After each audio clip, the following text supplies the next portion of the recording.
इस वक्त हम चसोती पाडर के उसी गांव में मौजूद हैं जहां 14 तारीख दोपहर को जो है एक आफत आया था, एक क्लाउड बर्स्ट आया था जिसने अभी तक 65 के करीब जाने जो हैं जिसमें ज़ाया हुई हैं और एक डेड बॉडी अभी जो है निकली हुई है। अभी हमारे पीछे आप देख रहे हो SBV गाड़ी जो है, स्पेशल मोबिलिटी व्हीकल जो है, ये यहाँ इस वक्त इंडियन आर्म फोर्सेस की है।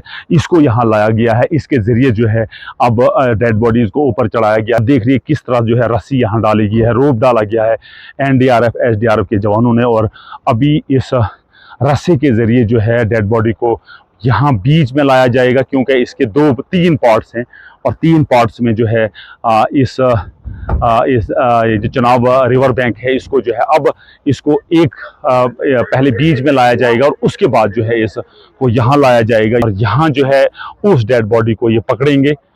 उसके बाद जो आप देखिए किस किस्म की टोपोग्राफी है इस चनाब बैंक की इस जगह, खास करके 4 या 5 हिस्सों में इसको जो है यहाँ ये बट गया है। यानी इसके पहला वाला हिस्सा जो है, पहला वाला पार्ट जो है वो लास्ट पे है, उसके बाद बीच का, उसके बाद फिर खाली है और उसके बाद लास्ट वाला पार्ट है। तो यहाँ कोशिश की जा रही है कि जल्द अज जल्द इस डेड बॉडी को जो है यहाँ से निकाला जाए, यहाँ देखा जाए। और देखिए किस तरह से अब रस्सा डाला जा रहा है, रोप के ज़रिए जो है इसको इस वाले पोर्शन में लाया जाएगा।